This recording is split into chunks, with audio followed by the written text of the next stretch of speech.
Allora, rieccoci insieme. Chiedo cortesemente alla regia, mettiamo in onda un'altra slide ancora, così intanto le teniamo, le facciamo girare un po' tutte con i punti fondamentali di cui stiamo trattando. E l'altro aspetto è porre fine alla disparità di genere. Sì. Un altro punto su cui state insistendo, sì. Ovvero? Praticamente aumentare, avere una maggiorazione contributiva dei periodi di congedo di maternità. E si chiede che la proposta del governo era di riconoscere 6 mesi di contribuzione per ogni figlio fino a un massimo di 2 anni. La nostra proposta invece, la nostra richiesta è 1 anno per ogni figlio fino a un massimo di 3 anni. Ecco, quindi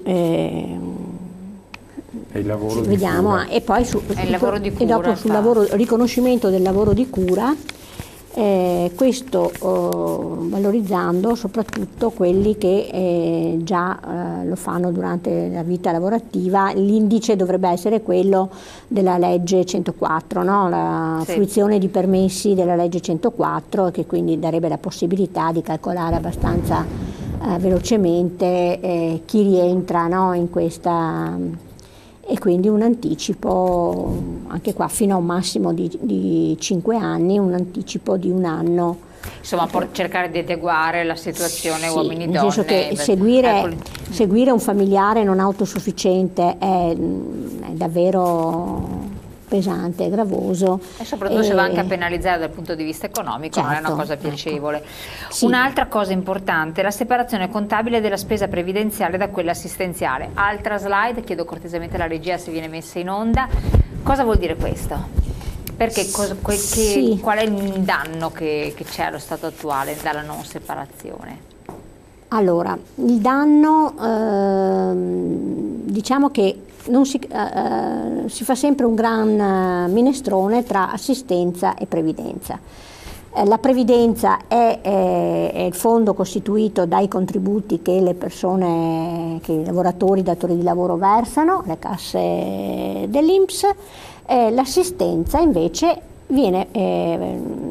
tutto ciò che è assistenza viene pagato dalla fiscalità generale, quindi da tutti i cittadini del nostro paese.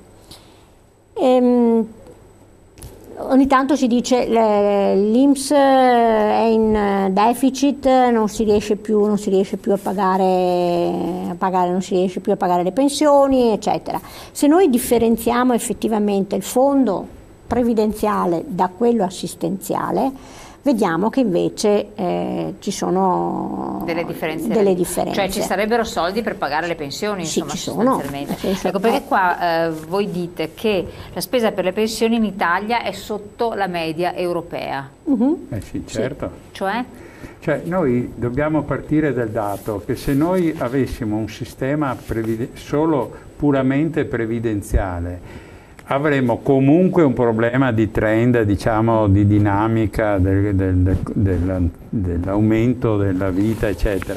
Ma tutti gli studi attuariali che vengono fatti sul sistema previdenziale italiano lo pongono ai primi posti, non in Italia, nel mondo dal punto di vista della solidità. Per cui i contributi che si versano o che sono stati versati ai fini previdenziali sono bastevoli.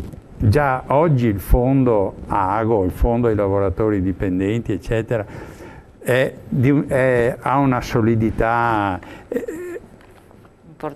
importante. Il problema qual è? Che se tu con queste risorse fai anche interventi di solidarietà sociale che noi non è che neghiamo, vanno fatti, ma questa spesa qua la devi finanziare con la fiscalità generale, cioè non con i contributi dal punto di vista contabile. L'INPS, questa è una cosa che abbiamo già ottenuto negli anni scorsi, che è da tempo che l'INPS contabilizza in modo separato le le cose. Adesso facciamo un esempio per capirci. Se io pago le pensioni, non delle pensioni, dei trattamenti sociali a dei soggetti che non hanno mai versato contributi perché nella loro vita sociale non hanno mai avuto l'opportunità di lavorare, e al raggiungimento di una certa età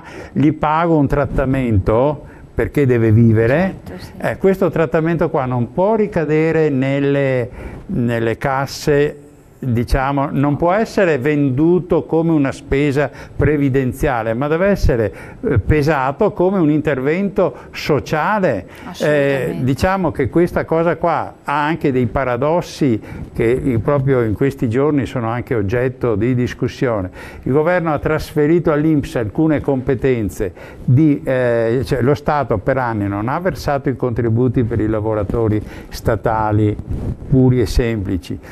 Adesso a questi lavoratori bisogna pagare un trattamento, se lo facciamo pesare nelle casse di chi il contributo l'ha versato, allora si capisce che c'è quindi diciamo che è un tema molto delicato, per cui stiamo parlando della vita di milioni di persone, e quindi diciamo che noi quando facciamo questa richiesta la facciamo per rendere trasparente e dire: guardate, voi continuate a defiscalizzare i contributi, però ci sarà però le ricadute saranno che poi alla fine il sistema va in crisi. Ma è chiaro che se tu autorizzi a non versare contributi per lavoratori che pagano, poi alla fine il sistema va in crisi, no? Ha logica. Io leggo un attimo, vorrei leggere il messaggio che è arrivato, se cortesemente dalla regia ce lo rimettono in onda.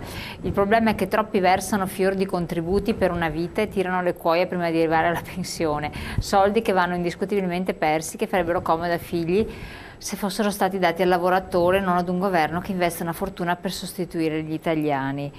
Questo va contro il sistema di ripartizione, che è quello del nostro sistema previdenziale.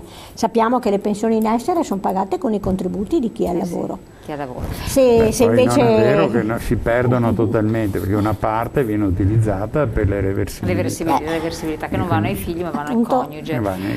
L'altra questione è il ripristino della piena indicizzazione delle pensioni.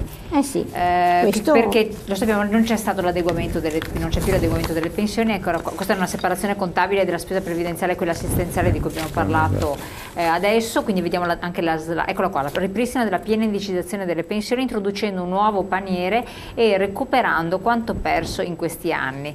Un nuovo paniere, era stato aggiornato da poco il paniere di riferimento, però non c'è indicizzazione. No, nel senso che intanto non c'è stata rivalutazione in questi anni, perché il costo della vita non è aumentato, non c'è stato, adesso è proprio bassissima. Addirittura siamo andati addirittura sotto, ed è stato congelato e non si sa come si recupera, perché quel 0,1 che non è stato tolto dalle pensioni perché si era andato in deflazione, no?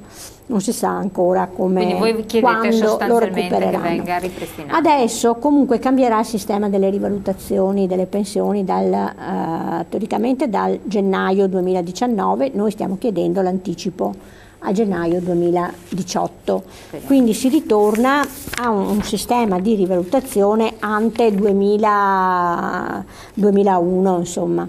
E quindi quello che succederà è il 100% fino a 2 volte il trattamento minimo, il 90% per la fascia eccedente fra le 2 e le 3 volte e il 75% sopra le 3 volte. Ecco, ripeto, si spera di poter ottenere questo anticipo a gennaio del 2018. C'è tutto ancora in piedi il tema del blocco delle rivalutazioni che era stato fatto per le pensioni superiori a 3 volte il minimo, no? Nel 2012-2013. Ci dovrebbe essere una sentenza ingiudicata adesso. Il governo allora aveva dato comunque, perché c'era stata una sentenza che aveva detto che non si poteva fare quel blocco, ne aveva dato una parte, no? Pensando, noi abbiamo fatto delle cause pilota che poi hanno fatto sì che la Corte Costituzionale si ripronuncerà e il pronunciamento è il 24 di ottobre. Allora attenzione al 24 di ottobre, per forza vi teniamo aggiornati, perché con lo CGIL sarà per voi, speriamo insomma, che sia una bella vittoria, perché anche per molti cittadini sarà una cosa importante, per coloro che hanno aderito appunto all'iniziativa. Parliamo ancora, oggi la puntata termina così, il tempo vola, erano tantissime le cose che dovevamo dire. Grazie Daniele Tronco, grazie Rosanna Bettella di essere stati qui con voi, grazie a voi come sempre di averci seguito. Io vi ricordo tutte le sedi provinciali dello CGIL le trovate, sono disponibili per rivalutare le vostre pensioni, per risolvere i vostri problemi, oppure chiamateci, lasciateci il vostro numero di telefono, noi lo inoltriamo alle segreterie dello CGIL competente e venite ricontattati per risolvere qualsivoglia vostro problema. Grazie ancora, buon proseguimento, alla prossima.